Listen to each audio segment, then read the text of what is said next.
for those who are politically wise, a show about the lives of Christians in Ohio involved with politics. Introducing your host, Reverend Thomas Wise. Greetings, my fellow patriots, saints, and sinners. The show is titled Politically Wise, and I am your host, Reverend Thomas Wise. At the end of the show, there will be a blessing. Don't miss it. But first, a word from our sponsor. Do you pray for a politician? Do you think a politician can be a Christian?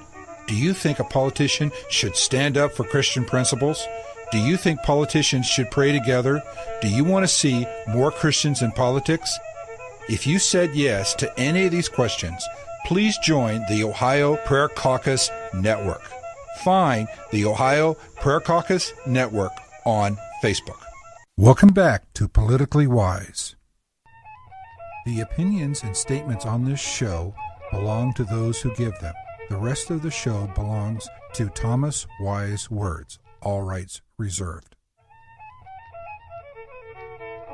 The show is titled Politically Wise, and I am your host, Reverend Thomas Wise. Hello, my listeners. This is Reverend Thomas Wise. The show is called Politically Wise. I have a very special guest.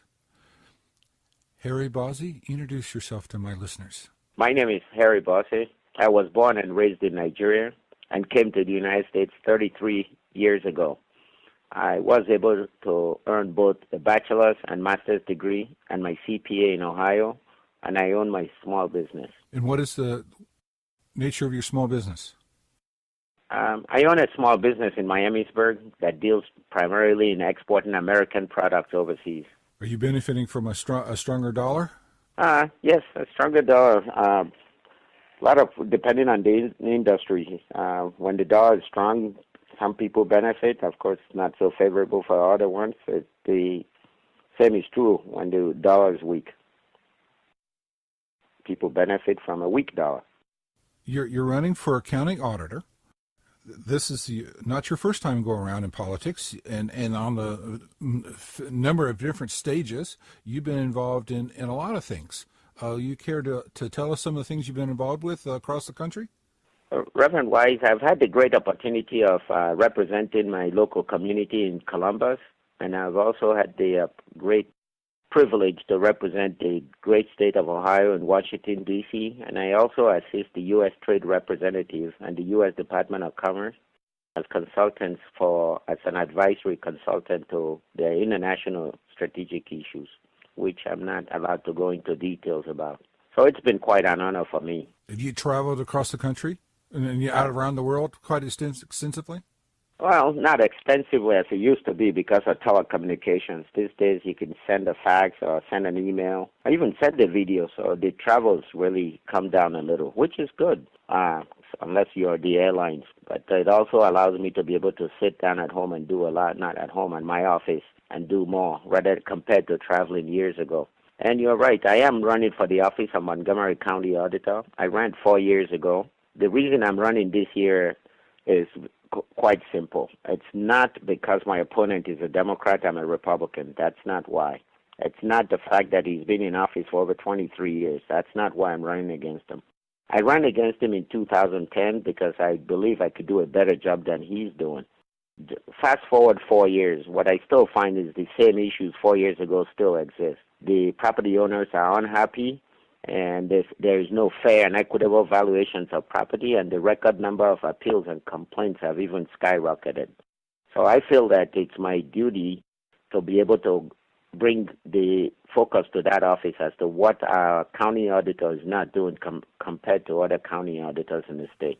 How would you improve the office? I would improve the office by having a hands-on approach. I believe my private sector experience, being a CPA and working with Deloitte Touche in my past, does come in handy. Being a business owner and having real-life experience in the private sector, which my opponent does not have. I have to say, though, Tom, before we go further, it's that I'd like to make what I call my own disclaimer. And what it is when candidates talk about policies and issues, for example, education, defense, they could address those issues without mentioning their opponent's names. in the race for the county auditor, it's very difficult to do that without referring to the current county auditor because it's one office, one person, and that's who's there. So I want the listeners to understand that it's not a personal attack on him. It's just what I'm trying to say is that I'm trying to match my qualifications to what he's done, basically, and his performance. So it's not a personal attack on him.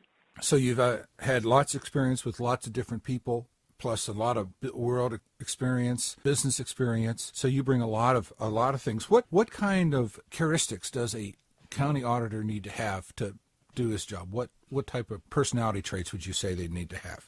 Personality traits relates to more being able to service the customers. In the case of the county auditors, the major portion of his responsibility is property valuations. So he needs to have more customer service to those property owners. Well, he does claim that he's improved service to the property owners. Well, what I found out is that property owners are not happy with their valuations. Believe it or not, the county spent $4.3 million in these recent valuations that they are not happy about. So just picture it this way. The property owners, through their tax money, paid $4.3 million for reappraisals, valuations that they are not happy about. How somebody could go about saying that we have improved customer service, I'm not certain about what exactly they're talking about. But that's why exactly I'm in this race. I'm in this race because I want the voters to know that there is an alternative to the current county auditors. You need to have a more hands-on approach. My opponent is not a CPA. The law, the Ohio Revised Code, believe it or not, does not require the county auditor to be a CPA. But my opponent is a certified cash manager. But as a certified cash manager, in the past 4 years, he's managed to bounce county employee checks, which cost the taxpayers for NSF fees. And he's also short paid the city of Kettering $40 million inheritance tax that was supposed to be forwarded to him. But just like everything he does, he goes ahead blaming everybody but himself. He says that the IT computers didn't have enough digit to make that payment, that's why. But my question is this. As a certified cash manager, he should have known after a month, next month, for over 2 years, he did not know that he had over $40 million in his county's checking account. Now, the interest on that money should be paid to Kettering. How could you be claiming to be a certified cash manager when you can't even balance your own checkbook? We all know, any one of us that has $40 extra million, we will know it by the end of the month when we get that checkbook to reconcile it with the bank statement. So those are some of the dealings that he's been doing in that office that the average voter does not know. So I'm running in this race to highlight the fact that the county does, voters, property owners, and voters do have an alternative to what they have had for the past 23 years. So what all does the county auditor do? He's just not more. It's just not the county's checkbook man. He does a lot of stuff. Yes, the county auditor's chief responsibility is the property valuation or assessment. Next to that, he's in charge of the weights and measurements, which is his stickers on the gas pump. Basically what that says is that sticker, when you pull the trigger, you want 1 gallon, you will get 1 gallon. My opponent walks around saying, people think that he affects the price of gas. What he doesn't know is that people do know that he doesn't affect the price of gas. What they don't know is that he values their property. That's what they don't know. So in addition to the weights and measurements, he's also in charge of the IT, data processing in the county, and he does the payroll. And believe it or not, he sells the dog tags. So that's quite a lot. Yes, it is a lot. And that's why the voters, I believe, they deserve somebody that got private sector experience and got a real life experience other than the county. My opponent came to the county right out of college. And he's worked in the county then, in the treasurer's office, then as deputy county auditor and as county auditor for the past 23 years. So you're hoping to bring more integrity and more professional competence to the auditor's office? Certainly. So what are some of the issues that are outside of the property valuations that people in Montgomery County are facing with their taxes? Well, the voters at the moment, earlier this year received notices that their property valuations are going to be adjusted downwards. Well, if they read that note, it's a promise. He doesn't have to do that.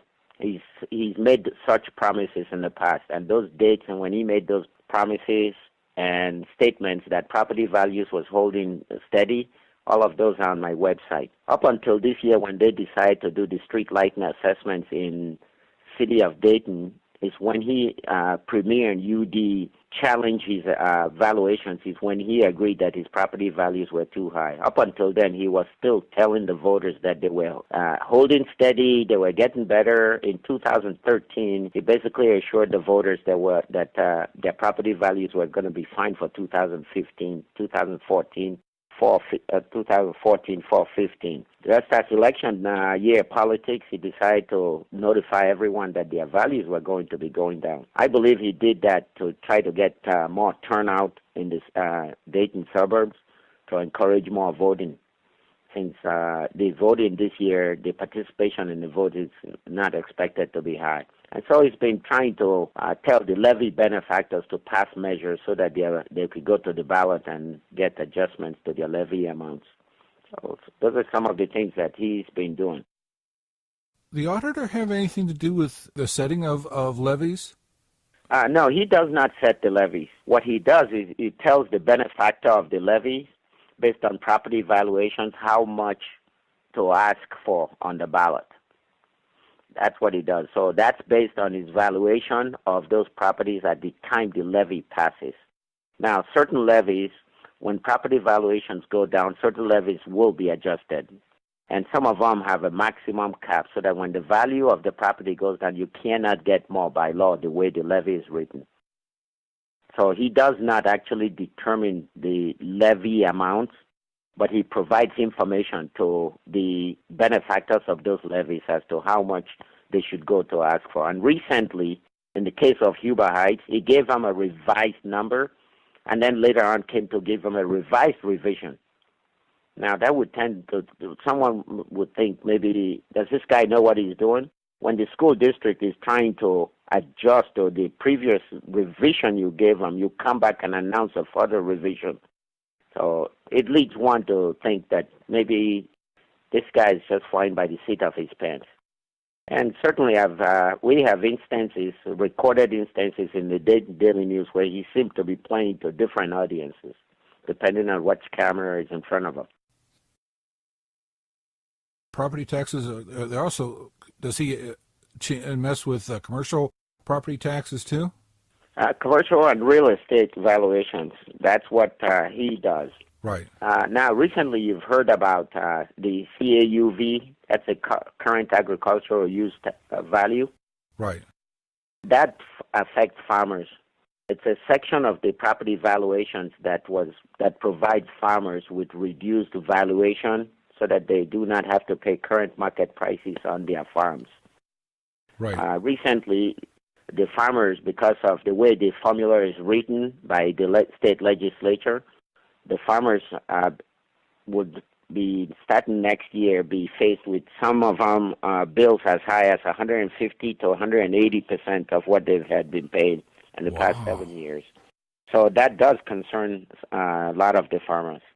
In Montgomery County, because we do not have as much farmland as counties like Preble have and Miami, so we do not have a lot of farmers here that they've not had any protest in Montgomery County, but Preble County certainly has those issues. So it's because of the CAUV. But even regards the CAUV, for example, my opponent claims that he's been the president of the Auditors Association several times. He has been their president, and he's got certainly lots of pictures to prove it. But in that role, what he should have been able to do if he wants to be considered a leader is to be able to foresee this problem of the CAUV valuation, that it's going to affect farmers in the future. In that position, be able to lobby the legislature to make changes to that formula. Now, he calls himself a leader in the community, and that he's supposed to be the person that would lead the rest of the county auditors in that position to allow the legislature to see that future events would allow the CAUV to affect farmers adversely. Well, he hasn't done that. You should be the friend of the farmers and the friend of the the property owners. Yes, he should be. So now with the CAUV, the way it's written, starting next year, a lot of the farmers will be paying more. Like I said, 150 to 180% of what they have been used to paying. Now, a leader, that's our president, the leader of the group of the rest of the 87 county auditors would have seen this and tried to lobby the legislature to be more active rather than reacting to this. Another review of the property valuations in Montgomery County shows that property values for homes that are $100,000 or less have significantly higher burden of the tax bill in this county. And that information is published on my website. You can get the details of that. What is your website? My website is harrybossey.com. Harry, Bossey.com. How is Montgomery County looking? You've been across this county a number of times, going back and forth.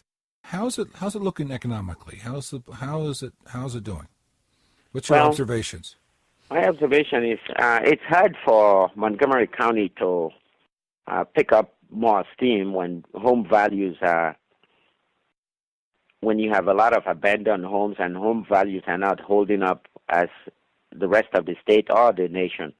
Montgomery County continues to lag behind the state and the nation when it comes to home values. Our current auditor does not have a hands-on enough approach to be able to remedy the situation. In 2010, when I ran against him, I had mentioned to him that he should have seen that property values should have been adjusted because of at the height of the 2008 recession. Whether he's made those adjustments, didn't, but then he's showing that property values continue to decline. And depending on the audience, he has different percentages to tell you. Businesses and families won't return until there's a resurgence in home value. And the auditor's office can be instrumental in leading the way to a growing and prospering Montgomery County.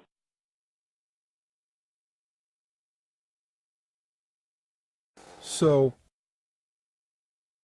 you're running for auditor. How's your race going? Well, we believe we're doing good. What we need to do is continue to highlight the issues to the average voters. Believe it or not, the average voter does not know what all that the county auditor does. They just see his name at the gas pump. They think that's all he does. When they go to buy a dog tag, then they see him again. But then when they get their property tax bill, the property tax bill says pay to Carolyn Rice, the treasurer. Well, they don't really know. It's not Carolyn that does the bill. It is the auditor that's doing it. So in this race, like I mentioned earlier, it's not a personal attack on Carl Keith, but we're just trying to highlight my background and experiences against his performance. And that's the message we need to take to the voters, so that the voters know what exactly he does. Then they will be able to know that this is an auditor that could not get his checkbook to be balanced. They cannot write employee checks and get them cleared. That costs the taxpayers money. And if you look at the Salem-Trotwood connectors, a lot of those abandoned homes, at some point, the owners of those homes found themselves in a position where their tax bill was about the same as their mortgage bills. It makes it easy to walk away from their properties at that point. But then he goes around taking pictures of demolishing homes because of the provisions in the land bank that the money in the land bank gives you. I mean, that's not what a county auditor should be doing. A county auditor should be valuing every home fair and equitable. And that's what I want the voters to know, that that's what I intend to do. A $100,000 home in Trotwood should get their own proportional bill as the $350,000 home in Washington Township. The bill should be fair to everybody. The bill becomes fair when the valuation is fair. I see. Also, you also oversee the accuracy of the gas pumps, right? Yes. How do they check those gas pumps for accuracy? Make sure you get a gallon for a gallon. Well, you have the employees in that office in the weights and measurements divisions. They are very good professional employees. I'm certain that they are competent. They know what they are doing. But they have technical ways of verifying that the 1 gallon is exactly 1 gallon, what that meter shows you. Recently, I was asked by the League of Women Voters if there is a value to the community for that. And I answered the question that in me being born in a foreign country, I see the day-to-day good to people. Because in Africa, because there is no such service by a county auditor in Africa, you'd have to drive around and find a gas station that you trust will give you your 1 gallon. That's not a problem here, so that's certainly a service.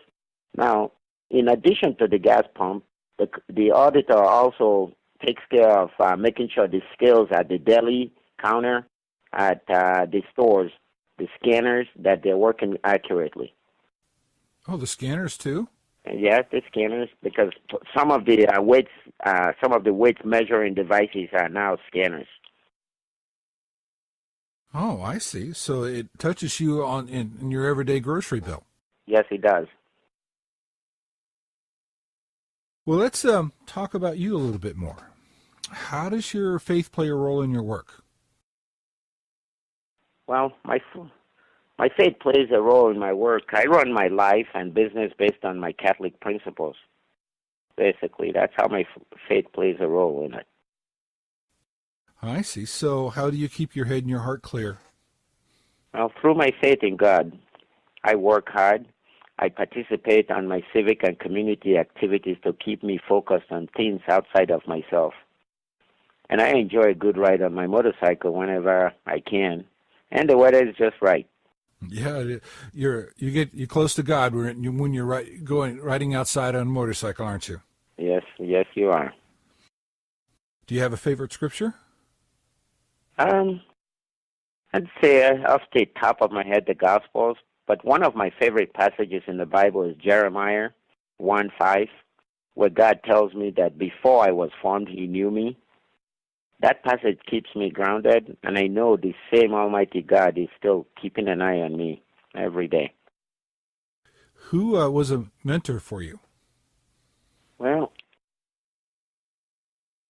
I've had several people in my life. A lot of people have influenced me, whether positive or negatively. Just watching people, I guess. But overall, if I was to guess first, without thinking too much about it, would be my father. And my father was a very strong mentor to me, and I miss him. This week will be 29 years ago he died. But in addition to him, the priest at my church was a mentor before he died, Father Lou Osterhage. Father Lou was a great, in addition to being a priest, he was a great gentleman and was very, very, for the first time I saw a priest, very savvy in business matters. Really? Yes. Do you have a story for that? Oh, I sat on the board of the church. Oh, okay. So you saw the numbers. Yes, I saw the numbers, and trying to explain them to sometimes some priests, you have to do a lot of explaining, whereas Father Lou just looks at the numbers too, and he got the picture. So that was quite a relief. So I was president when he was still at St. Joseph Church. Hey, Tom, I didn't mention to you that in addition to being Catholic, I am a Sir Knight in the Knights of Columbus. Uh-huh. Knights of Columbus is a Catholic order? Yes, it's a Catholic order. And it belongs to Council 500, which is basically downtown Dayton. Okay. All right. Well, I didn't know that. Thank you for sharing that. How long have you been with that organization? I've been with them since, I wanted to join, but my sponsor was out of the country, so when he came back, I waited for him. So officially I joined in 2010. And earlier this year I became a member of the Calvary Cemetery Association, the Board of Trustees. Oh, the Board of Trustees. For Calvary Cemetery. Yes. Uh-huh. Any other boards or things that you've served on that we haven't talked about yet? Oh, yeah, there's a lot of them. It would be a lot easier if your listeners would hopefully take the time to go to my website. They could see some of them mentioned. And give that website again. It's Harry, Harry, Bossey.com. What advice would you give for someone following in your footsteps? Well, I will tell them to work hard and believe in themselves and God Almighty. What advice would you give somebody that wants to get into politics? The advice I would give to somebody that wants, well, I haven't won yet, so it'd be like going to a dentist with no teeth at this point. But the advice I would give to anyone wanting to enter politics is believe that what your message is and that you can help the community, not just go into politics for yourself. It's not a situation where you're trying to get more publicity for yourself or anything, but is that you're convinced that what you're trying to do is for the greater good. It would be the advice. And stay with your message. Stay focused. All righty. So we've been talking for quite a while now. Is there anything that you wanted to bring up in this interview that I have not thought to think about? A lot of information about me you can get from the website. Since the beginning of this campaign in February, we've been trying to get to everywhere in this county. Believe it or not, Montgomery County is huge. And what I like to tell the listeners is to please go to my website and get more information about me, my background and experiences.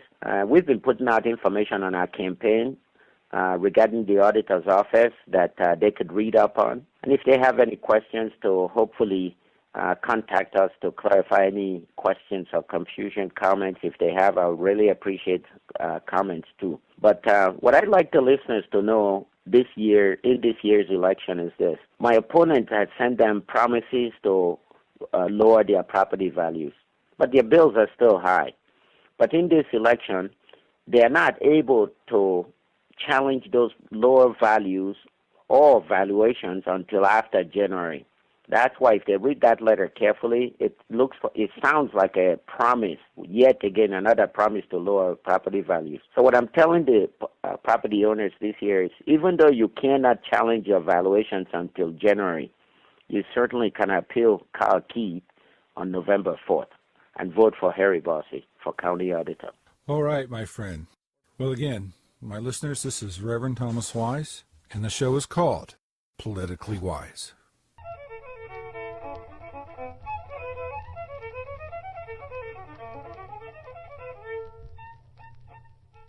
If you want to email me, you may do so at politically.wise@gmail.com. Please like us on our Facebook page, Politically Wise.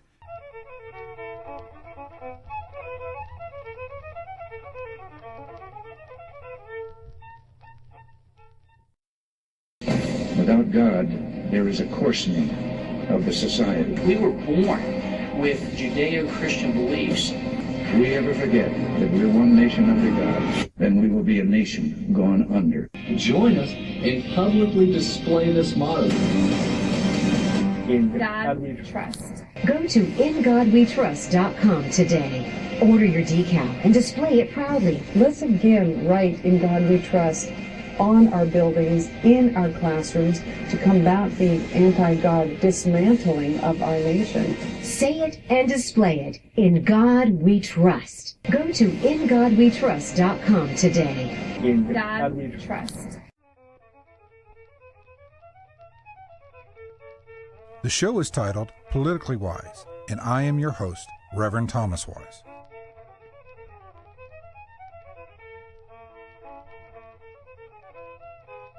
Thank you for listening today. If you want to email me, you may do so at politically.wise@gmail.com. Please like us on our Facebook page, Politically Wise. Now, here's your blessing. Blessings based on Psalms chapter 21, verses 8 through 13. Bless the Lord when your enemies run away. Bless the Lord when your troubles disappear. Bless the Lord when evil plots and wicked schemes against you fail. Exalt the Lord for his strength. Sing praises for God's might. Exalt the Lord.